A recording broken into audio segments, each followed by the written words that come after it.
Bueno, nuevamente, placer poder juntarnos para estudiar este tema de los evangelios, en especial los sinópticos contrastado con Juan. El tema que nos compete en el día de hoy es que el punto 5, los sinópticos nos muestran que las parábolas estaban destinadas a endurecer a Israel, tal como había sido el mensaje que presentó Isaías en el Antiguo Testamento en el capítulo 6. Así que una definición sintética, diríamos que una parábola es literalmente colocar al lado, con el propósito de comparar.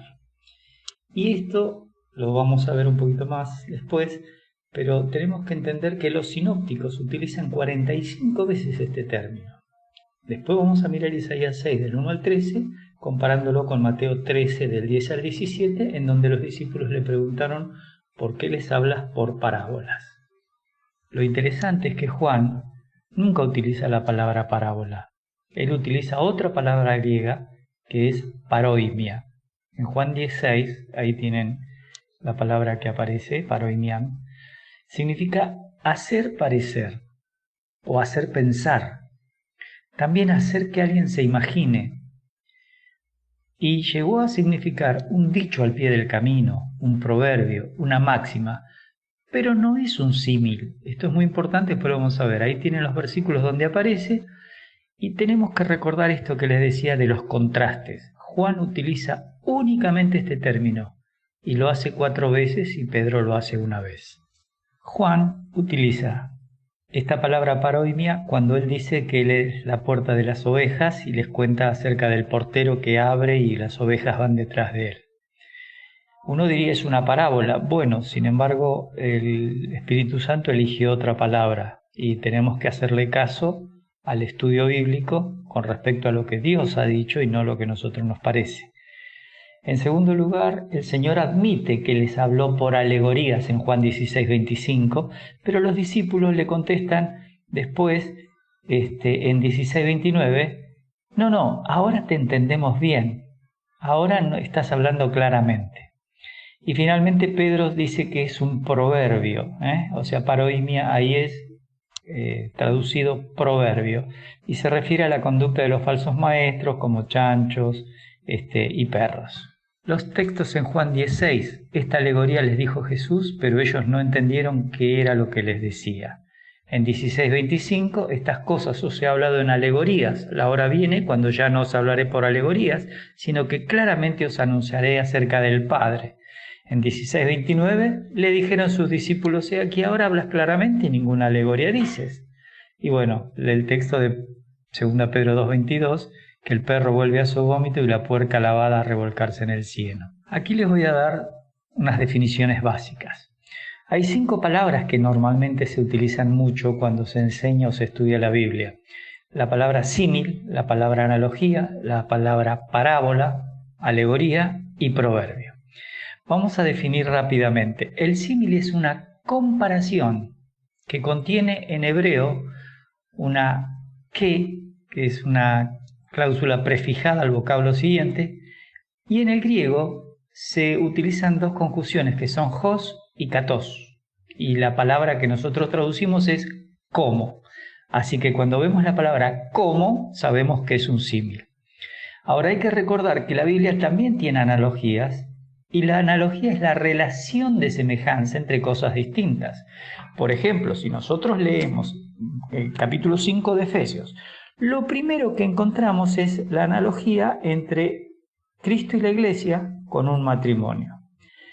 El no entender que una analogía es una relación de semejanza ha llevado a hacer desastres en la enseñanza, ignorando inclusive que en el capítulo 5, después de hablar de la llenura del Espíritu, hay un texto que dice claramente, someteos unos a otros en el temor del Señor. Pero no, nuestros pastores, nuestros maestros han cometido la torpeza de leer el castellano y enseñarnos cosas incorrectas al punto que ha habido matrimonios en donde los maridos han maltratado a sus mujeres, las han matado, simplemente por poner una carga que la Biblia nunca colocó sobre una mujer. La Biblia sí habla de sujeción, pero la Biblia habla de la sujeción mutua. Ese es un tema que lo podríamos hablar en otra ocasión, pero eso es una analogía.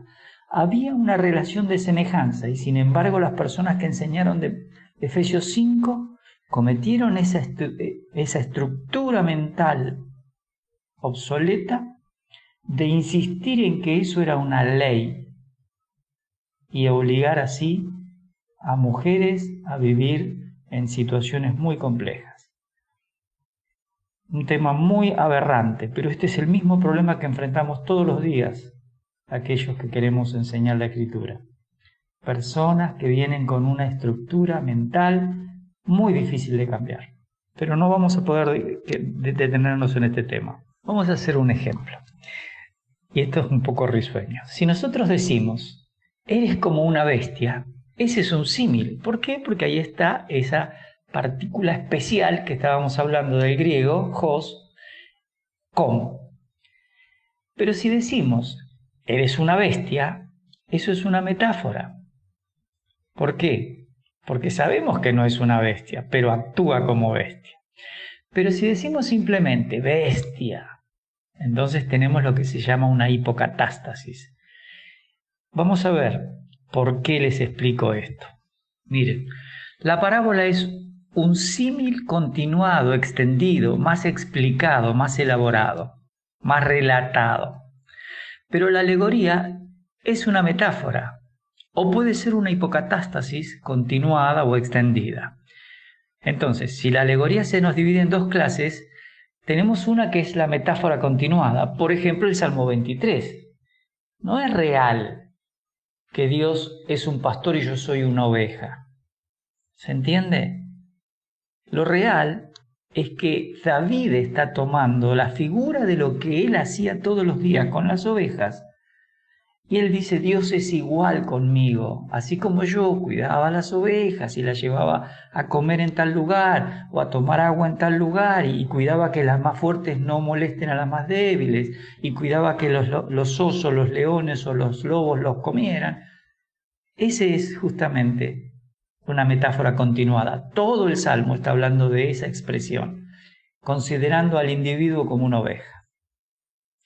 Pero la hipocatástasis continuada la vemos en el Salmo 80 y yo espero que ustedes puedan leerlo. Pero les voy a compartir Isaías 5, donde Dios habla de que él había plantado una viña y que tenía que dar fruto y no dio el fruto. Bueno, ustedes por favor léanlo porque yo no voy a poder dedicar este tiempo. Pero aquí la alegoría comienza cuando alude implícitamente a Judá y a Jerusalén, porque va dirigida a ellas. A estas ciudades, la profecía. Fíjense en Isaías 1:1 y todo eso. Pero cuando nosotros miramos en los versículos 3 al 7, entonces se sustituye a Jerusalén y a Judá por toda la nación y ahí es una metáfora continuada, o extendida, o relatada. Por favor, tomen tiempo para leer estos textos porque son muy útiles para aprender en la interpretación de la Escritura. Entonces, una alegoría puede a veces ser ficticia, sin fundamento en la Escritura. Pero Gálatas 4:22 al 24 nos muestra que una verdadera historia, como la narración de Génesis 21, puede ser alegorizada, siempre que esté garantizada por el Espíritu Santo en la Biblia misma. No tenemos que ponernos a buscar nosotros, porque ahí es donde cometemos muchos errores. Las personas no saben ustedes las cosas que preguntan de las parábolas, de las alegorías, de los tipos y los antitipos. Todas las figuras de dicción que están en la Biblia necesitan ser estudiadas, porque si no se cometen errores en la interpretación y la enseñanza es deficiente y la calidad de los creyentes es baja. Y 1 Corintios 3, del 11 al 17, dice que los maestros que hagan ese tipo de enseñanza van a perder sus coronas porque están edificando con madera, heno y hojarasca. Hay que tener cuidado de eso. Entonces, la alegoría, uno puede una historia alegorizarla como hace Pablo, pero no hay detrimento en la verdad histórica. Acuérdense que la verdad histórica sigue estando en Génesis 21. Y hay que notar que la alegoría siempre se refiere a un tiempo pasado. Y en esto se distingue de la profecía, porque siempre se refiere a un evento futuro. Por supuesto que lo que se fue escrito en los libros de Ezequiel, Jeremías, Isaías, muchas de esas cosas, de esas profecías aún de los profetas menores, ya se cumplieron, pero cuando se escribieron eran futuras. Vuelvo para la palabra parábola. Esto es colocar una cosa al lado de otra a fin de comparar ambas. Como dijimos, la parábola es un símil continuado. Cuando en el Nuevo Testamento griego se menciona una parábola, se refiere siempre a una historia que puede ser real o imaginada, pero que contiene un significado oculto, no muy claro, no muy visible. Pero no están obligados a encontrarle un detalle a cada punto de la comparación, porque el símil se halla solo en cierto detalle general, pero no en lo demás. Esto es importante porque solo el Señor interpretó puntualmente ciertas parábolas. Así que para interpretar correctamente una parábola es menester hallar el objetivo de todo el contexto, la gran verdad que allí se nos está presentando y la importante lección que se nos enseña. Los pequeños detalles en los que la parábola puede ir envuelta no tienen que ser tenidos en cuenta, a no ser que lo exija el objetivo de la parábola. ¿Se entiende? Además, hay que distinguir entre la interpretación de la parábola y la aplicación primaria o la aplicación secundaria. Por ejemplo, cuando uno lee Mateo 25, la parábola de las 10 vírgenes, la interpretación exige que sea colocado en un especial tiempo que precede a la segunda venida del Señor, como es evidente por el adverbio del tiempo entonces con el que comienza. En segundo lugar, la aplicación entonces, una vez que la tengo interpretada a la parábola, la aplicación primaria es para Israel. No hay otra nación involucrada en ese tema. Y en tercer lugar, la aplicación secundaria podría ser que alguien quisiera ilustrar la importancia que tiene la responsabilidad o la previsión cuando hacemos ciertas cosas. Pero ya estamos sacando solo ese aspecto, que ser previsor es muy útil, pero no podemos aplicar toda la parábola a darle un mensaje a un hermano que tiene que ser previsor.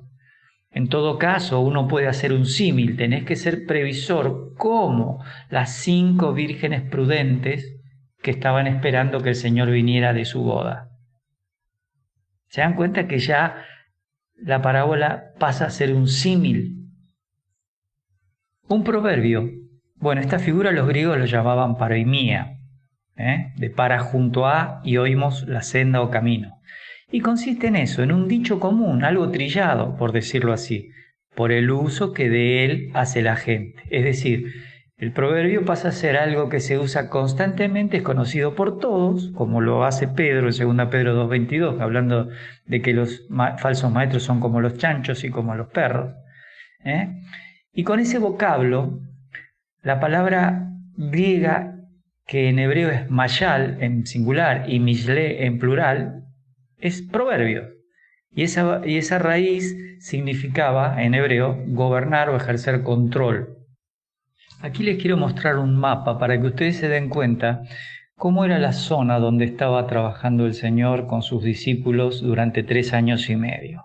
Y necesito ayudarlos a entender por qué y cuándo empezaron a usarse las parábolas, porque si no, el contraste entre los evangelios sinópticos y Juan va a parecer que es un capricho de alguien.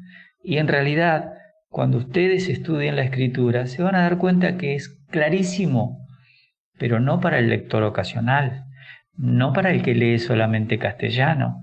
Es aquel que va a dedicar tiempo a examinar la vida del Señor Jesucristo.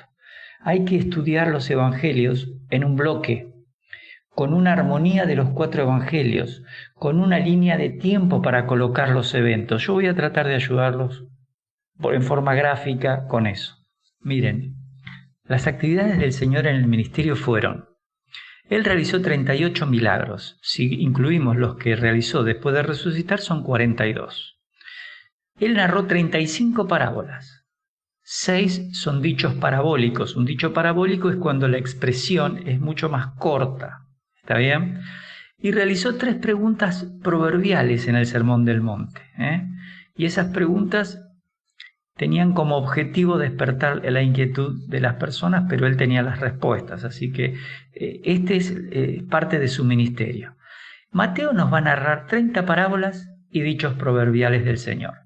Pero Marcos nos va a narrar 31 parábolas y dichos proverbiales. Ahora Lucas no nos narra tantas parábolas, solo 11 parábolas. Entonces, estos detalles, al no estudiarlos ordenadamente, muchas veces generan confusiones en las interpretaciones. Aquí les presento un visual del ministerio público del Señor. La línea de abajo es el ministerio terrenal del Señor Jesucristo.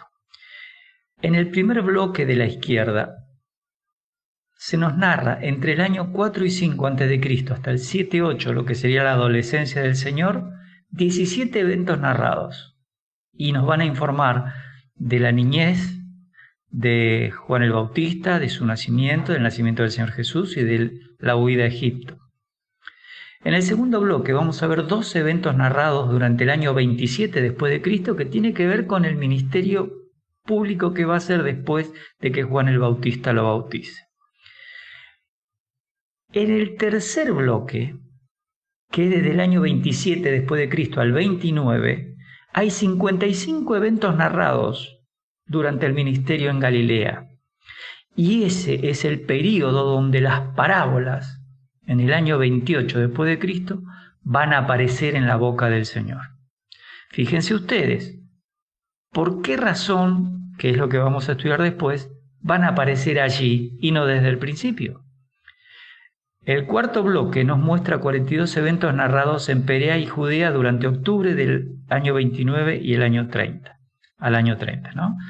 Luego viene la Semana de la Pasión, que sabemos que son pocos días, la cruz y finalmente 40 días desde la resurrección en el año 30, donde el Señor se apareció a sus discípulos y a más de 500 personas. Y luego, por supuesto, la flecha roja nos habla de la ascensión del Señor. Bueno, vamos a ver Isaías 6 para poder entrar en el tema de las parábolas. Isaías en el capítulo 6 dice que en el año que murió el rey Usías, él vio al Señor sentado sobre su trono alto y sublime, majestuosa presencia de Dios, con serafines alrededor, y él se da cuenta de su pecado porque puede ver a Dios. Y en Isaías Juan nos dice que Isaías habló del Señor Jesucristo. Eso es muy interesante.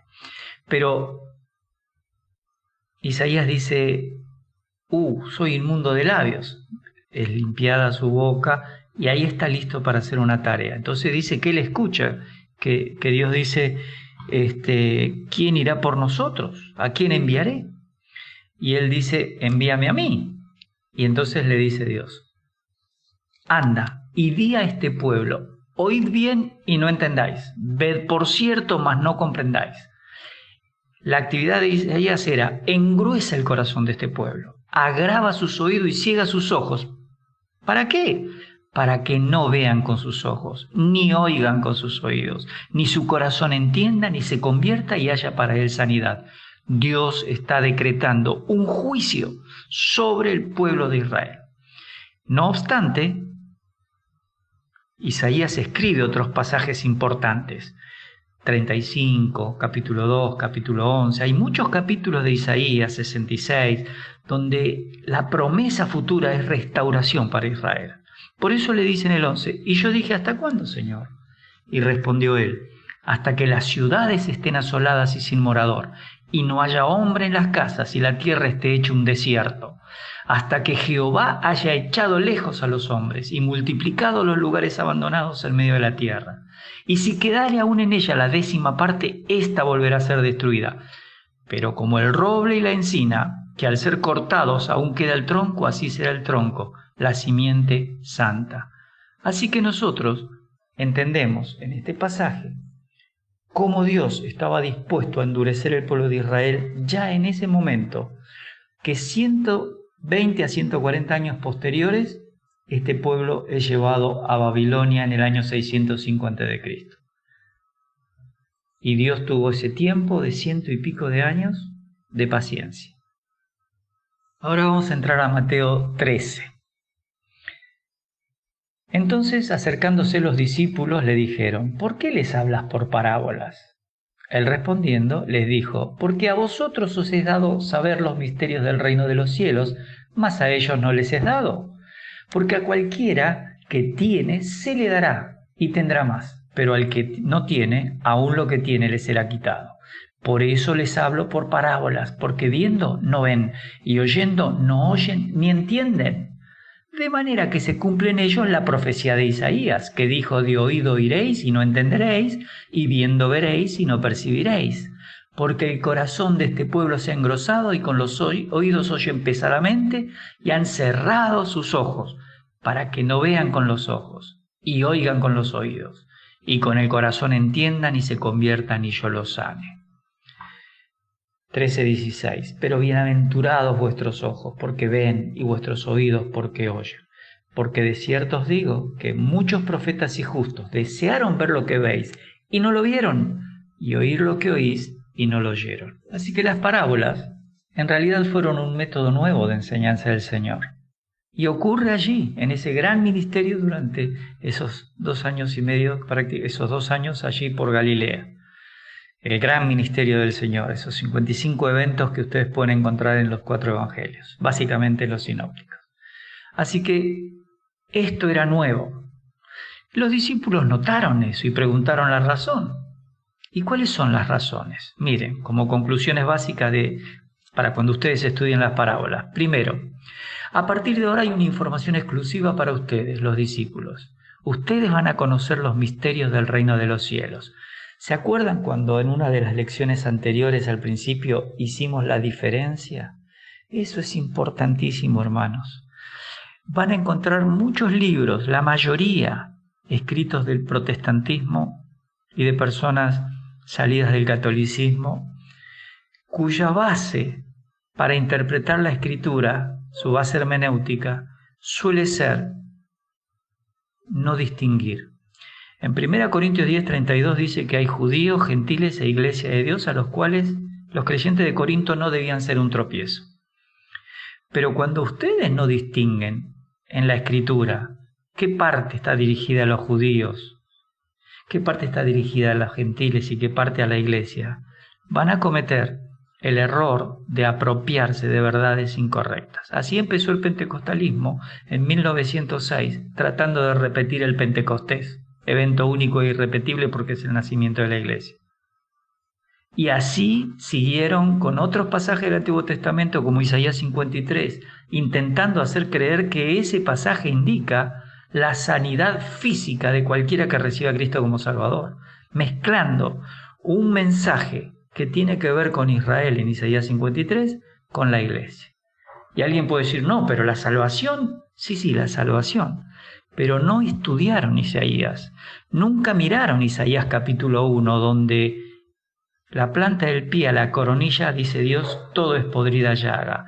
Y no era literal que los millones de Israel estaban con una llaga de la planta del pie a la coronilla, porque la palabra enfermedad es sinónimo de pecado en Isaías. Por eso dice: si vuestros pecados fueren como la grana, como la nieve serán emblanquecidos. Hay que leer un poquito más la escritura, nada más. El segundo punto, la información va a ser denegada a la nación y a los líderes judíos. No solo no van a poder entender los misterios del reino de los cielos, es decir, lo que va a ser la tribulación, lo que va a ser el milenio, lo que va a ser la eternidad, sino que además ellos iban a ser endurecidas todas sus facultades y no podrían comprender las cosas que el Señor estaba enseñando. Y eso les impediría arrepentirse y que Dios los tenga que perdonar.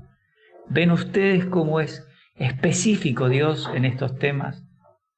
En tercer lugar, el contenido de las parábolas está relacionado con la escatología tribulacional, a la manera en que Dios los va a hacer pasar bajo la vara, como dice Ezequiel 20:37, antes de restaurarlos, o como dice Oseas 2, porque Dios va a respetar ese pacto donde Dios los desechó y se divorció de Israel y luego la volverá a tomar como esposa. Por supuesto que hay gente que se burla de estos términos, como suele pasar con algunos grupos que se dicen pactistas o se dicen amilenialistas o se dicen preteristas. La verdad es que la escritura tiene una sola forma de interpretarse, y es la forma literal, respetando la figura de dicción de acuerdo a los contextos, pero ustedes lean Ezequiel 20 por lo menos, o Oseas 2, y se van a dar cuenta que Dios tiene promesas para el futuro. Por eso nunca nos contestan cuando preguntamos por Ezequiel 40 al 48, ¿cuándo se cumplió eso? Ya que son preteristas, ¿no es cierto? ¿O cuándo se va a cumplir capítulo 20 de Apocalipsis? ¿Por qué hay una primera resurrección y una segunda resurrección? Bueno, son todos temas muy difíciles, pero si ustedes tienen humildad y se colocan delante de la Escritura, Dios quiera que puedan, con una hermenéutica sana, ir entendiendo más y más de su palabra. Porque en definitiva es la gracia de Dios lo que nos va a permitir aprender de ella. Cuarto lugar, también contiene eventos relacionados con el milenio para Israel y para las naciones gentiles, no para la iglesia. Por favor, esto necesito que se lo graben. Las parábolas no están dirigidas a la iglesia. Dios, cuando el Señor Jesucristo estaba haciendo ese ministerio, no tenía la intención de informarle a la iglesia que las parábolas eran para la iglesia. Esto es para completar los pactos incondicionales que hizo Dios con Abraham, con su descendencia, Abraham, Isaac, Jacob, José, y también con David, de un reino, de un rey. Además, las parábolas siempre traen confusión. ¿Por qué? Porque están relacionadas con la oración. Lucas 18, por ejemplo. Pero si ustedes leen, se dan cuenta que no tiene que ver con la oración de la iglesia, como lo estudiamos hasta hace poquito. Tiene que ver con la administración y con la mayordomía de personas a quienes se les encarga o se les da dinero o se les da posesiones para que administren hasta que venga su Señor. Eso es lo que deberían estar haciendo los líderes religiosos de Israel en el tiempo de la tribulación, cuando el Señor venga a examinarles. También traen actitudes incorrectas que los religiosos tenían contra los publicanos y pecadores. Por esa razón se narran las de Lucas 15, cuando dice que, como los maltrataban, decía que un hombre tuvo 2 hijos. ¿Se acuerdan? El hijo pródigo. Ese es el contexto y esa es la explicación. Y también tienen juicios, como los de Mateo 24 y 25. Y hay otro problema. Encontramos ovejas, encontramos cabritos. Claro, hay ovejas en Israel. Salmo 100, ovejas de su prado, el pueblo de Israel. Vamos a Mateo 25, hay ovejas y cabritos. Y vamos a Juan 10 y hay ovejas. Pero que haya ovejas no quiere decir que son todas las mismas ovejas. El Señor les dijo en Juan, tengo otras ovejas que no son de este redil. También tengo que ir a buscarlas y traerlas para que haya un rebaño y un pastor. Me llama la atención que muchas veces se nos pasan los textos por encima y no nos damos cuenta de esto. Encontramos el aceite y no falta el que busca el aceite a ver si símbolo del Espíritu Santo.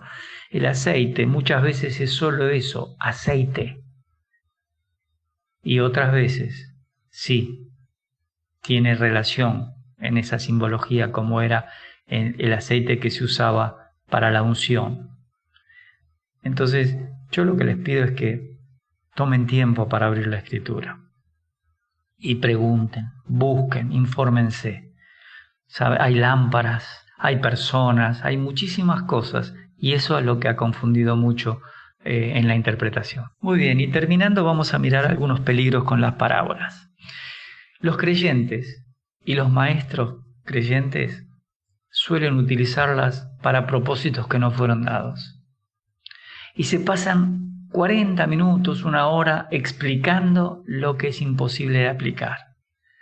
Miren, yo he escuchado tantas veces el hijo pródigo como un mensaje de salvación, que la verdad es que cada persona que lo escucho inventa algo nuevo. El hijo pródigo nunca dejó de ser hijo, siempre fue hijo. Y el contexto exige que se interprete dentro de la cultura judía y no dentro de la iglesia. Estas cosas enferman, pero la verdad es que peor le hacen al que escucha. Segundo, los creyentes suelen ignorar los métodos de la hermenéutica y siempre cuando lo leen intentan, entre comillas lo pongo yo, ¿no?, hallar qué es lo que Dios quiere decirles en esa parábola. Y es un error. Si vos querés saber lo que Dios tiene para vos, andate a Efesios, por ejemplo, 4. El que hurtaba no hurte más. ¿Querés una dirección más clara? No mintáis los unos a los otros. Como Dios os perdonó en Cristo, así hacedlo vosotros. ¿Querés más información de qué es lo que Dios te quiere decir? ¿O querés ir a Colosenses 3? Tenemos que cambiar nuestra forma de leer la Biblia, de querer encontrar cosas que no conocemos. Vamos al Antiguo Testamento, nunca estudiamos historia y ya queremos interpretar un pasaje para el día de hoy. Eso no fue dicho para el día de hoy, porque la iglesia es un misterio que no se conocía y hoy es conocido solo por nosotros. Y va a desaparecer la iglesia, va a ser arrebatada cuando vuelva Dios a trabajar con las parábolas y con Israel y con los gentiles en la tribulación y en el milenio. Tercero, recuerden esto, las parábolas contienen una verdad central, excepto cuando el Espíritu Santo dejó explicado con detalle qué significa. Pero hay una verdad central. Y 2 puntos finales. Es mejor aprender desde las epístolas cuáles son las indicaciones del Señor para la iglesia que andar dando vuelta por todos lados con objetivos erróneos. Cuando vos leas los evangelios, fíjate la persona de Cristo. Fíjate los aspectos con que Él estaba dispuesto a ayudar a las personas. Fíjate el aspecto de cómo les está presentando el mensaje del reino de los cielos. Pero una vez que es desechado, que es tratado 2 veces seguidas de Satanás en Mateo 9 y en Mateo 12, el Señor empieza el capítulo 13 con las parábolas. Y finalmente, necesitamos maestros preparados para enseñar los 4 evangelios como un bloque indivisible. Porque cuando empezamos a separar cositas por cositas como si fueran pequeñas piezas de un rompecabezas, lo que le estamos mostrando a los hermanos, sacando una pieza por vez, es que la Biblia es imposible armarla y entenderla, porque cada uno mete la mano y saca la que quiere y no hacen el cuadro completo. Que el Señor les bendiga, que tengan una buena semana y que los motive a estudiar con la intención de enseñar a los hermanos su palabra.